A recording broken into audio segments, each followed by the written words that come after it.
प्रणाम। जय गुरु। ये देश है स्पेन और ये जगह है जिरोना एम्पुरिया ब्रावा में।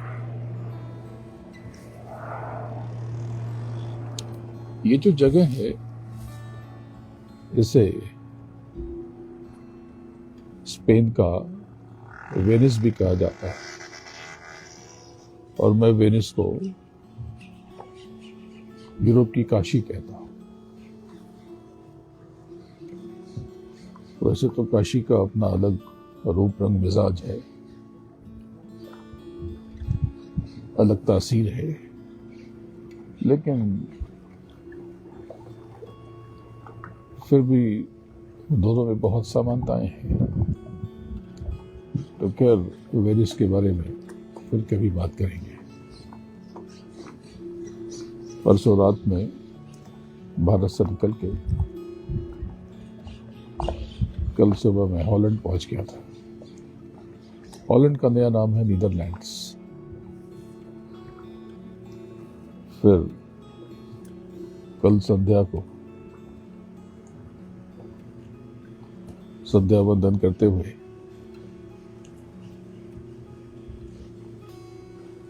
स्पेन के बार्सिलोना पहुंच गया और आज जिरोना में।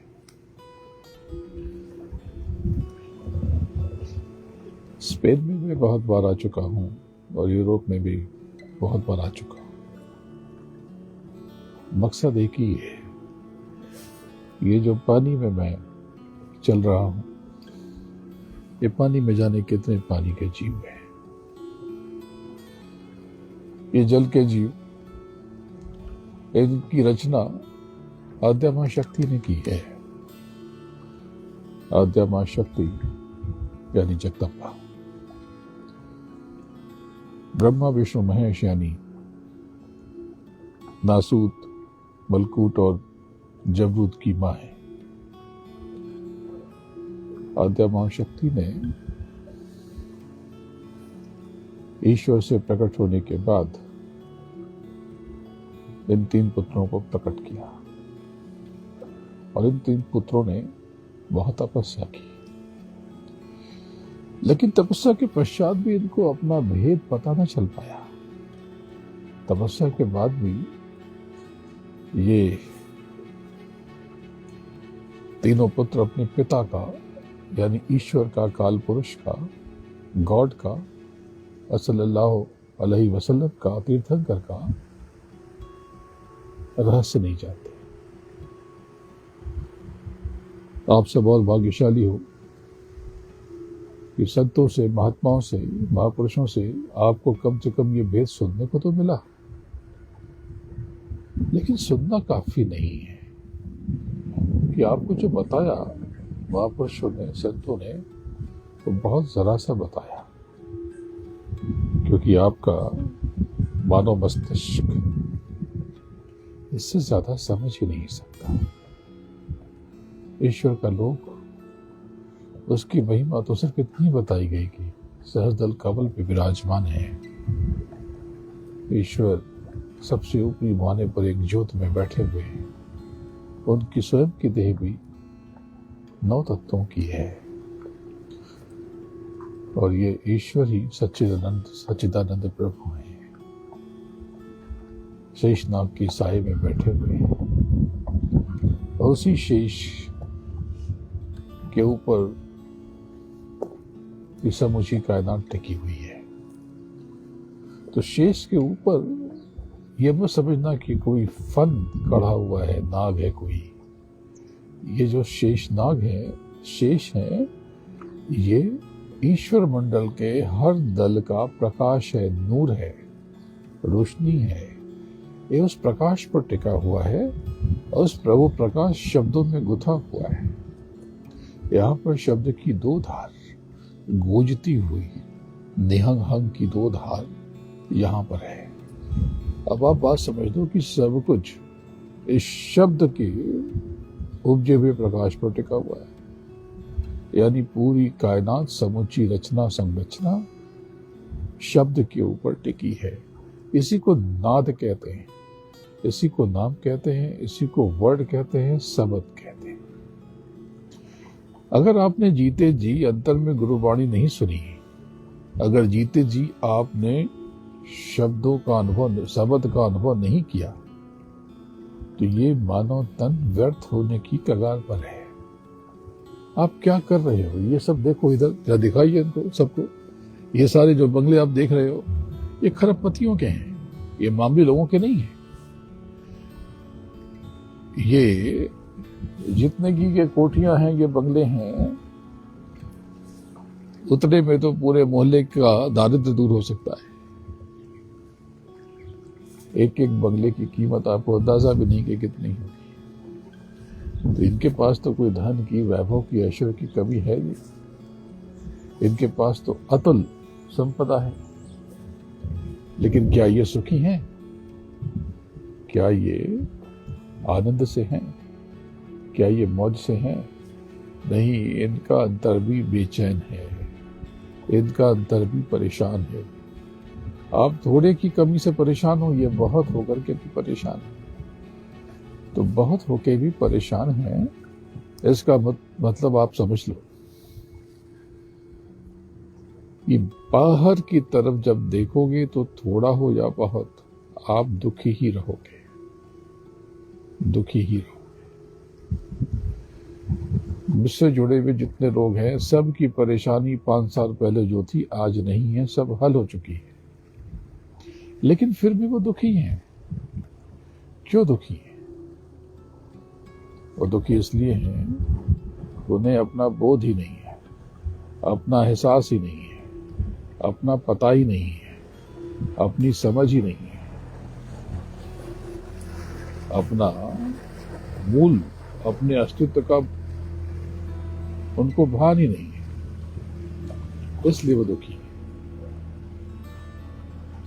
इसलिए वो कष्ट में है, इसलिए वो पीड़ा में है। कष्ट आपके भीतर है, ये दुख और सुख का एहसास आपके अंदर है। बाहर की कोई भी संपदा मिल जाए, वो आपको आनंद नहीं दे सकती। मृग के बारे में सुना है? हिरण जो दौड़ता रहता है, भागता रहता है, कूदता रहता है, फांदता रहता है, क्या पाने के लिए? उसको खुद नहीं पता, वो स्वयं नहीं जानता, उसे कुछ भी नहीं मालूम वो पाना क्या चाहता है। अरे जो वो पाना चाहता है, वो गंध और सुगंध उसके भीतर है, उसके अंदर है। लेकिन वो अज्ञानी, वो नादान, वो अपने भीतर भागता रहता है, दौड़ता रहता है।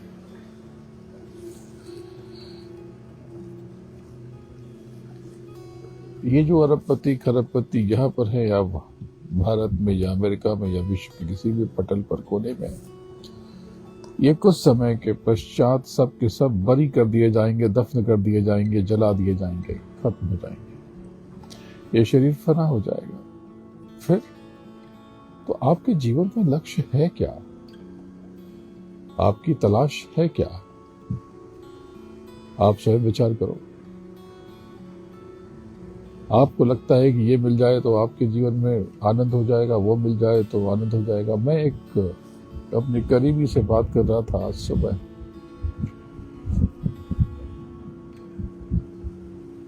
आज से 32 बरस पहले उनसे मेरी मुलाकात हुई थी।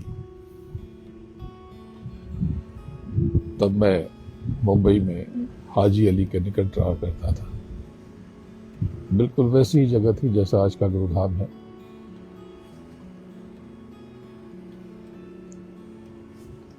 इन 32 सालों में उनके जीवन में बहुत कुछ बदला, बहुत नाम हुआ, बहुत सम्मान हुआ, धन भी कमाए, लेकिन रुका नहीं, टिका नहीं, न उनका न उनके मालिकों का। आया और चला गया, सरक गया।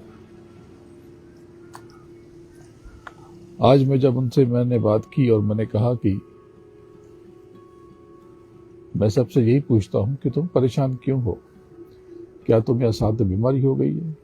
क्या तुम्हें कैंसर हो गया, तुम्हारी किडनी फेल होने वाली है, या तुम्हें हृदय रोग जैसी कोई समस्या ग्रसित है, या तुम्हारे पास रहने का ठिकाना नहीं है, या खाने को रोटी नहीं है। तो उन्होंने एक लंबा विराम लिया और कुछ देर के बाद कहा कि आपने जो कहा उससे मैं स्तब्ध हूं, क्योंकि मैं अभी आपसे यही कहने वाला था कि मैं बहुत परेशान हूं, लेकिन सच कहूं तो इनमें से कोई भी परेशानी मेरे साथ जुड़ी नहीं है।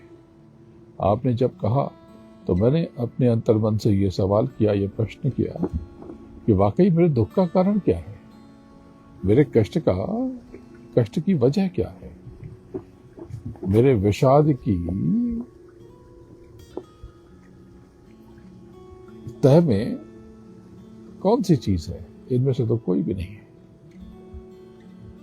अगर संसार में सुखी लोगों की कल्पना की जाए तो जो महानगरों में रहते हैं वो केवल 1% में आते हैं। संसार के 1% सुखी लोगों में आते हैं। आप सब बहुत सुखी हो जो यहाँ पर हैं, और जो वहां पर हैं जो भी देख रहे हैं। आप दुखी लोगों में नहीं हो। आपके जीवन में जो दुख है ये केवल मनोगत है, और यही मनोगत जगत माया का खेल है।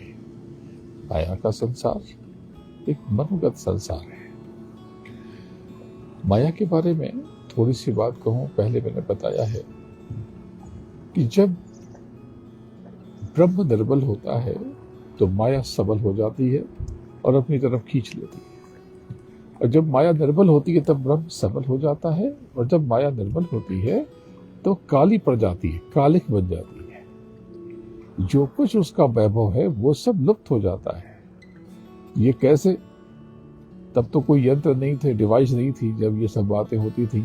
लेकिन आज देखो कि आप दिन भर मोबाइल की काली काली स्क्रीन पे बैठे रहते हो, बड़े बड़े महल देखते रहते हो। ये देखो अरबों खरबों के ये बंगले और ये दृश्य आप देख रहे हो ना दूर से।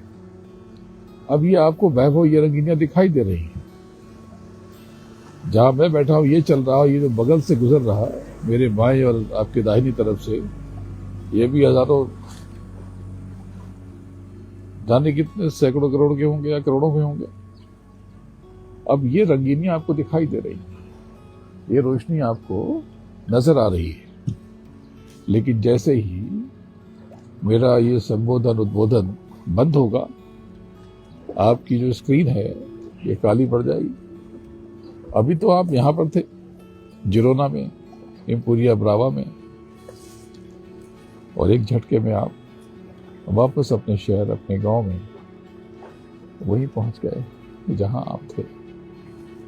माया तो क्या है फिर? माया भ्रम है। भ्रम बिल्कुल भ्रम नहीं है, लेकिन है। माया में आकर्षण है, लेकिन उस आकर्षण से आपको कुछ मिल नहीं रहा, आपको कुछ प्राप्त नहीं हो रहा, और अंततः आप ये जीती हुई बाजी हारने वाले हो, आपको पता नहीं है। तो अभी तो कुछ समय स्पेन में ही रहूंगा, स्पेन के आसपास में रहूंगा। परसों फ्रांस की तरफ जाएंगे। फ्रांस के बारे में आपने सुना होगा, उसका बहुत बड़ा शहर है पेरिस, जिसमें एक बहुत ऊंचा टावर बना हुआ है, इसको एफिल टावर कहते हैं।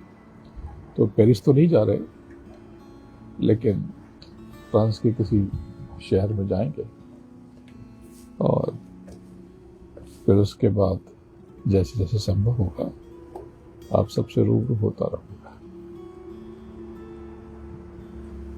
गुरु महाराज के चरणों में नमन करता हूं और आप सबको प्रणाम करता हूं। जय गुरुदेव, जय जय गुरुदेव। सिमरन से ये कमान स्टीयरिंग मैंने ले ली। अब यहाँ पर जितने लोग बैठे हैं ये उनकी स्टीयरिंग मेरे पास है। ये सुरक्षित है जब तक ये उछल कूद नहीं करेंगे, लेकिन जैसे ही ये उछल कूद करेंगे नैया डगमगाने लगेगी। इसलिए आप बस गुरु पे भरोसा करना, प्रभु पे यकीन रखना और जीवन को आनंद से बिताओ, जीवन को आनंद से बिताओ। आप बहुत भाग्यशाली हो कि आपको बहुत कुछ मिला है। आपको अंदाजा नहीं है कि आपको क्या मिला है, आपको बिल्कुल भी पता नहीं है।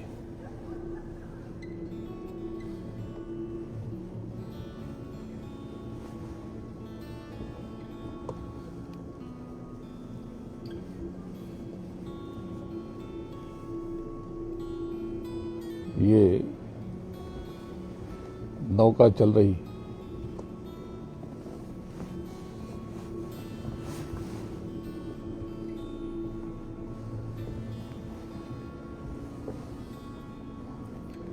इस भवसागर में ये नाव चल रही है और बड़े आनंद से चल रही है।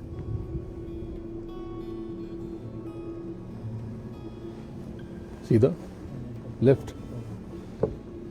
इन्होंने इशारा किया सिमरन जी ने कि बाईं तरफ मोड़ ली जाए।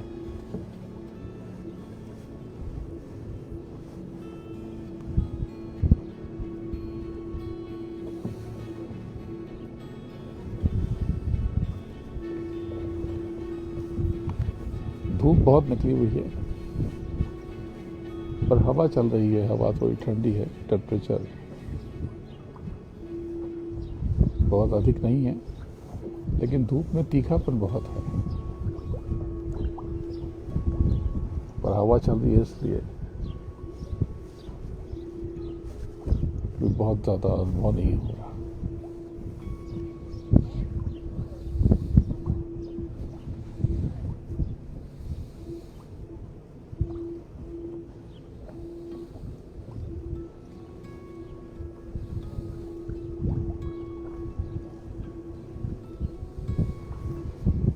जीवन में कोई भी परिस्थिति आए, बेचैन मत होना, परेशान मत होना। आप हमेशा ये भाव रखना कि मेरा सद्गुरु मेरे साथ है, मेरा प्रभु मेरे साथ है, मुझे कुछ भी नहीं होगा। जब आप ये यकीन रखोगे, ये विश्वास रखोगे, ये भावना रखोगे, तो निश्चित रूप से आपको कुछ भी नहीं होगा।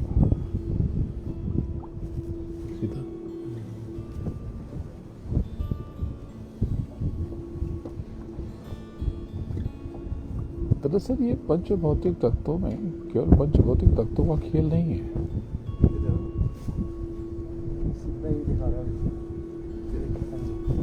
पंच भौतिक तत्वों के साथ इनकी 5 प्रकृतियां भी हैं और उसके बाद अंतःकरण भी है, मन, बुद्धि, चित्त और अहंकार। और उसके साथ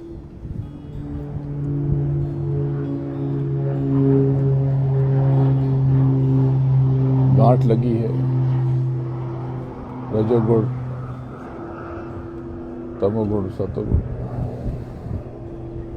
और दरअसल यही त्रिशूल है।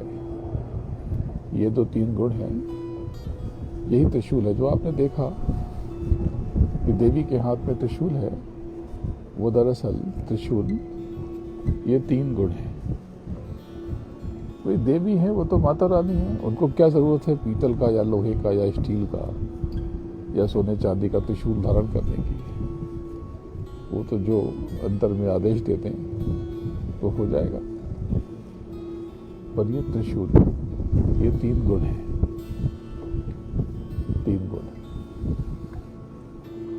आपका जीवन बहुत आनंददायक हो सकता है। ये जो आप सोचते हैं कि मैं बहुत परेशान हूं, बहुत दुखी हूं, बहुत समस्या है जीवन में, ये दरअसल आपकी चाह बन जाती है, चाहत बन जाती है, चाहना बन जाती है, इच्छा बन जाती है। और आपने जीवन में कोई भी पुण्य किया होगा तो अब ये फलीभूत हो जाएगा, अब ये पूरा हो जाएगा, ये पूर्ण संपूर्ण हो जाएगा। इसलिए आप इच्छा को लेकर सतर्क रहा करो। कोई ऐसा कमांड मत दो, ऐसी बात मत कहो जो आपके लिए अहितकारक हो, क्योंकि जो कुछ आप भोग रहे हो ये सब आपके कर्मों से निकला है। आपको कर्मों का विधान पता चल गया, ये सुना, लेकिन फिर भी आप कर्मों पर नियंत्रण नहीं कर सके। गाली देते हो, शिकायत करते हो, निंदा करते हो, उंगली उठाते हो, झगड़ा करते हो, तैश में आ जाते हो। तो आप कहोगे कि हम कोशिश करते हैं लेकिन होता नहीं है, सभी लोग कहते हैं। तो फिर शिकायत क्यों करते हो? ये तो आप ही ने रचा है ना। जैसे कोई कहे कि मैं कोशिश करता हूं पर क्रेडिट कार्ड जाके मैं स्वाइप कर ही आता हूं, तो भुगतान करो। कोई कार्ड तो आप नहीं स्वाइप किया, किसने कहा था खर्च करने के लिए? और अब तंग होते हो। मैं एक प्रेमी से मिला, उन्होंने बैंक से बहुत बड़ी रकम लोन ली व्यापार के लिए। उन्होंने उससे व्यापार तो किया नहीं, उन्होंने उसको यहाँ वहाँ सारी रकम खर्च कर दी और अब बेचैन है, क्योंकि व्यापार है नहीं, इसलिए कमाई हो दे रही। जो कर्जा ले लिया उनको तो चुकाना है और ब्याज के साथ चुकाना है, ब्याज के साथ चुकाना है। अब क्या करेंगे? अब क्या करेंगे? तो मैं बहुत चिंतित हूं उनके लिए। नाम नहीं बताऊंगा, रकम भी नहीं बताऊंगा। ये दरअसल उनकी अकेले की कथा थोड़ी है, आपकी भी तो यही कहानी है ना, कि आप अनावश्यक रूप से कर्मों के जाल में फंस गए। आपने व्यर्थ के कर्मों में, व्यर्थ की चीजों में कर्मों को खर्च कर दिया और अब दुखी होते हो, अब परेशान होते हो, अब हैरान होते हो। कहते हो जो भगवान ने लिखा, जैसी गुरु महाराज की मौज। तो जरा मुझे एक बात बताओ, क्या गुरु महाराज या कोई प्रभु या सदगुरु पक्षपाती है? आपका बुरा करेगा, आपका हित करेगा, आपका गलत करेगा? करते हो आप और सब कुछ धर देते हो गुरु महाराज के ऊपर, और फिर कहते हो चालाकी देखो, कैसी कैसी चालाकी करते हो। फिर कहते हो कि आप चाहोगे तो सब ठीक हो जाएगा। अरे पहले मेरे चाहने की या गुरु के चाहने की बात तो दूसरी है। पहले तो ये बताओ कि ये जो आपने कर्मकांड किए, ये करते समय आपकी क्या चाहना थी, क्या चाहत थी, क्या इच्छा और मंशा थी? आपको पता था ना ये संसार छोड़ के जाना है, फिर इसमें क्यों उलझाया स्वयं को? आप विचार करो। ये किसी एक व्यक्ति की कथा, कहानी, किस्सा नहीं है, सब की अधिकतर। तो जीते जी अगर आपने नाम की कमाई नहीं की तो सब व्यर्थ होने वाला है। आप एक बात समझ लो कि जब आप नाम की कमाई करते हो, ब्रह्मनाद को पकड़ते हो, शब्द को पकड़ते हो, शब्द से जुड़ते हो, गुरुवाणी में समाहित होते हो, तो वो गुरुवाणी आपके ऊपर कवच बन जाती है, आपकी ढाल बन जाती है। और वो गुरुवाणी, वो गुरु की वाणी अब आपका बाल भी बांका नहीं होने देगी, बशर्ते आप नए कारनामे में न फंस जाओ। आप कोई ऐसी चीज न कर बैठो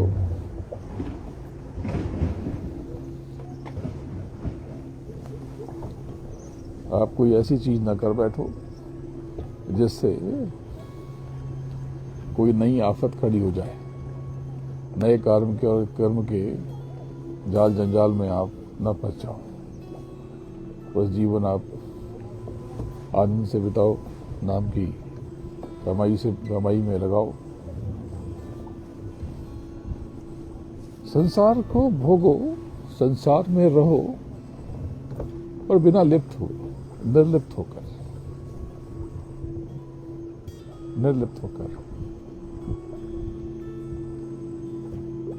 रहो।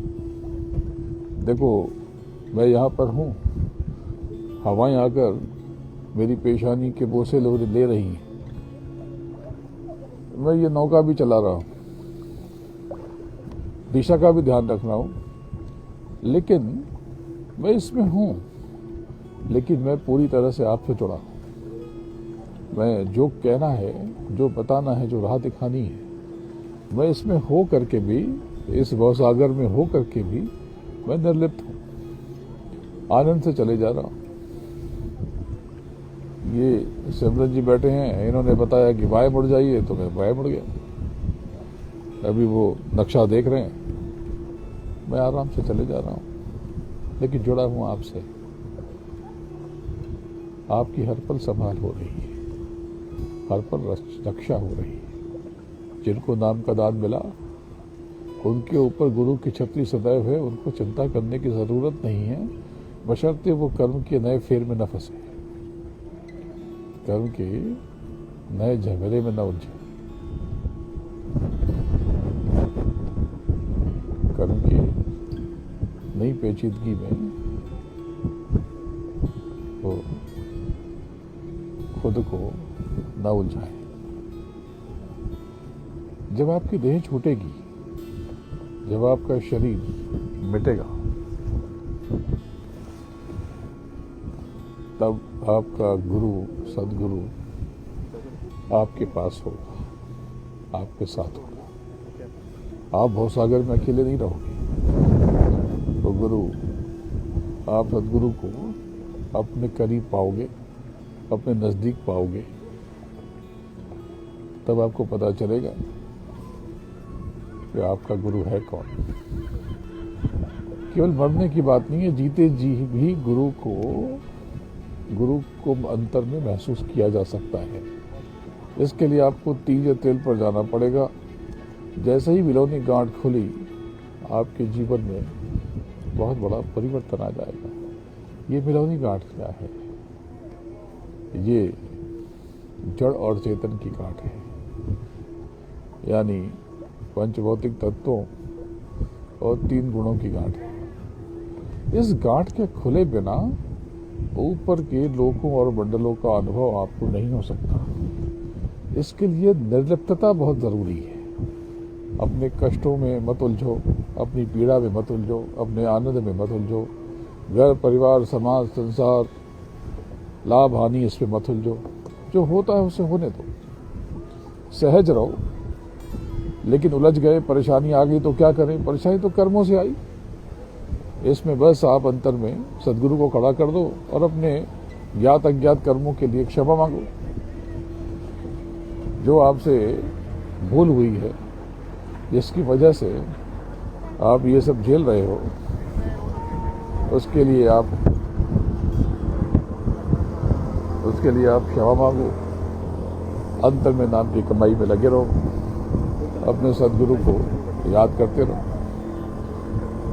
अगर आप नाम की कमाई करते रहोगे तो आप अपने गुरु की दया और मेहर को अपने पास महसूस करोगे, अपने आसपास आप सदगुरु को पाओगे। तब आपको पता चलेगा कि आपका गुरु कौन है। लेकिन जीते जी अगर नाम की कमाई ना हुई तो प्रेमियों बहुत बड़ी गफलत में आप फंस जाओगे। तो बस अब ये जो मझधार में है, ये जिन लोगों की जिम्मेदारी है, अब ये नाव मैं चलाता हूँ और आप सबको प्रणाम करता हूँ। जय गुरुदेव, जय जय गुरुदेव।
कैमरा जिनके हाथ में है, जो आपको सब दृश्य दिखा रहे हैं, ये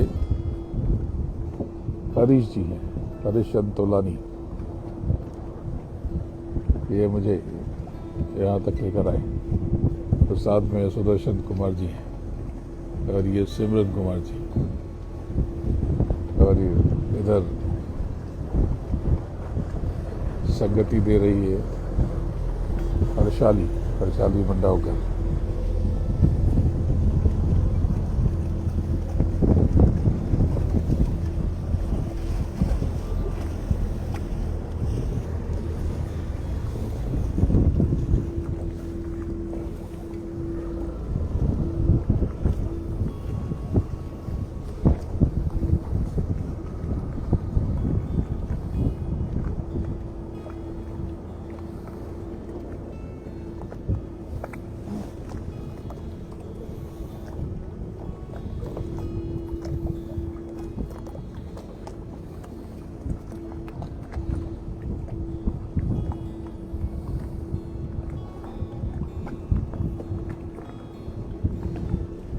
भरोसो थारे चाले जी, सदगुरु मारी नाम।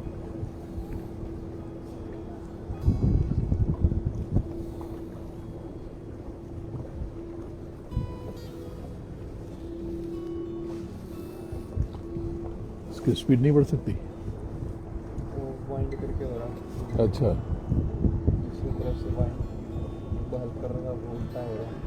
अच्छा, तो हम लोग हवा के विरुद्ध जा रहे हैं, इसलिए हमारी स्पीड कम होगी। एयर के अगेंस्ट है।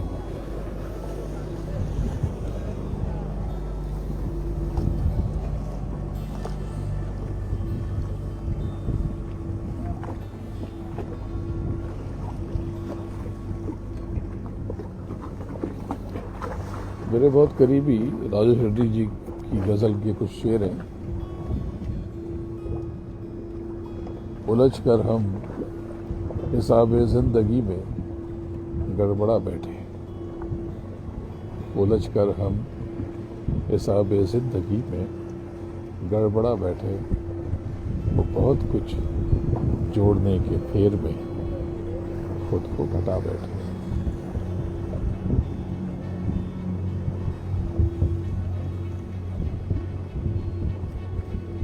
न आया मसलहत से काम लेना उम्र भर हमको, जहाँ गर्दन झुकानी थी वहाँ हम सर उठा बैठे।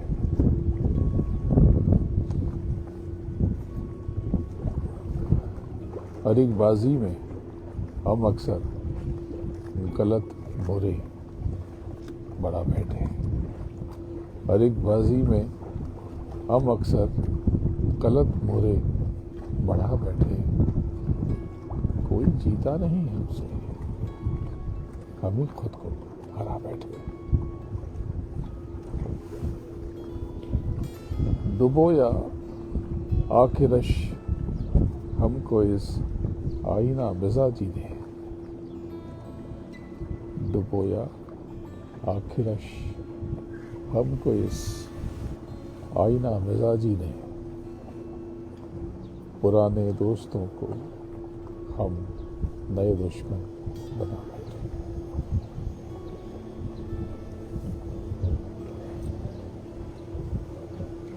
घर छूट जाएगा यूं ही घर के हुए बगैर, एक रोज मर ही जाएंगे हम भी जिए बगैर। सब चाहते हैं मंजिलें पाना चले बगैर, और जन्नत भी सबको चाहिए वो भी मरे बगैर।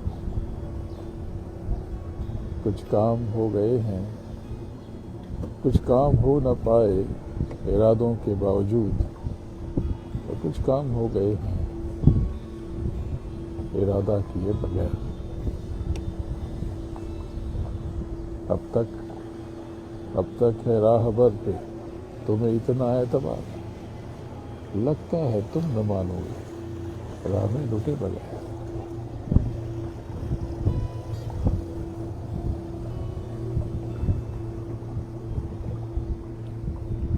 तू है तो हाल ये है जहाँ का मेरे खुदा, तू है तो हाल ये है जहाँ का मेरे खुदा, घबरा गया हूँ सोचकर दुनिया तेरे बगैर।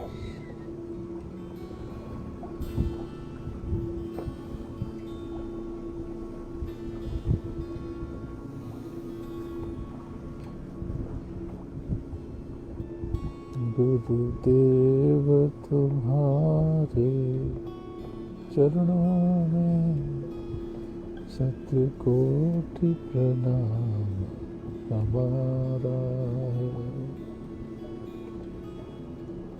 मेरी नैया पार लगा देना, कितनों को पार उतारा है।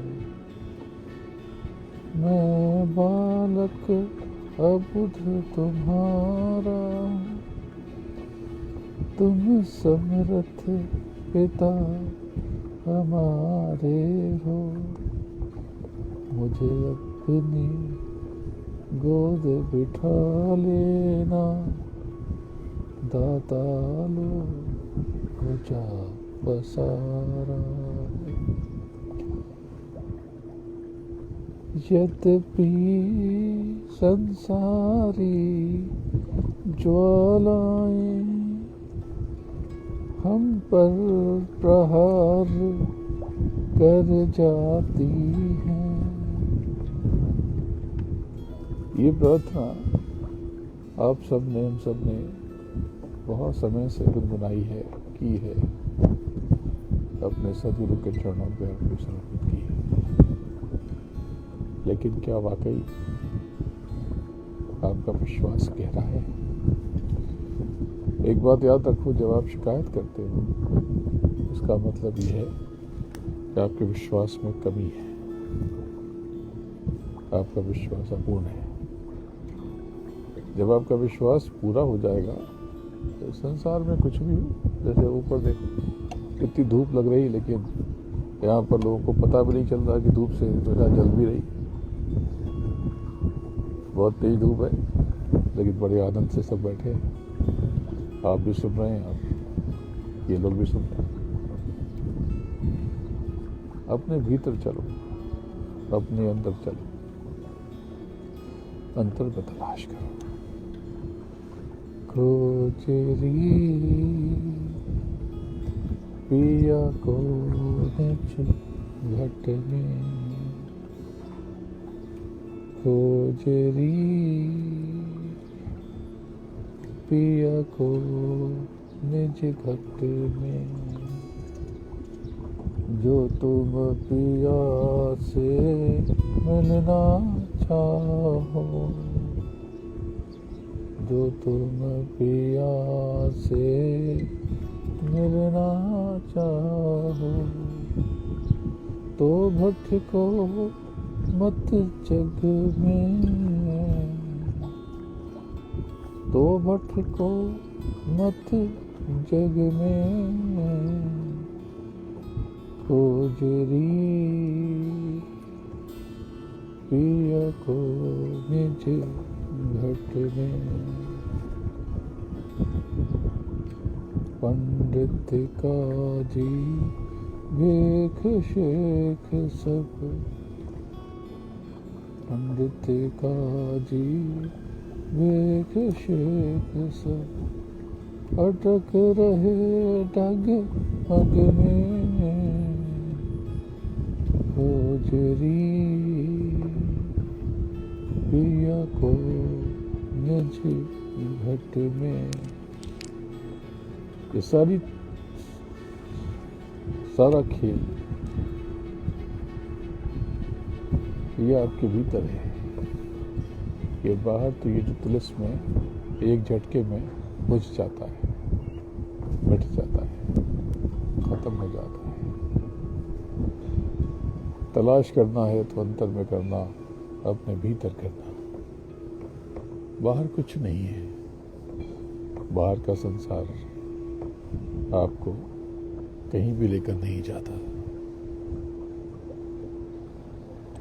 यहीं रह जाओगे। ये आधा अधूरा जीवन ऐसे ही बीत जाएगा, मिट जाएगा, नष्ट भ्रष्ट हो जाएगा, फना हो जाएगा। अपने भीतर जाओगे, नाद से जुड़ जाओगे और अपने मालिक को पालोगे।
देता बार खड़ा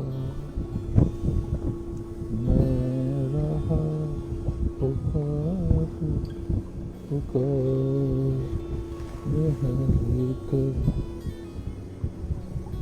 देखो जरा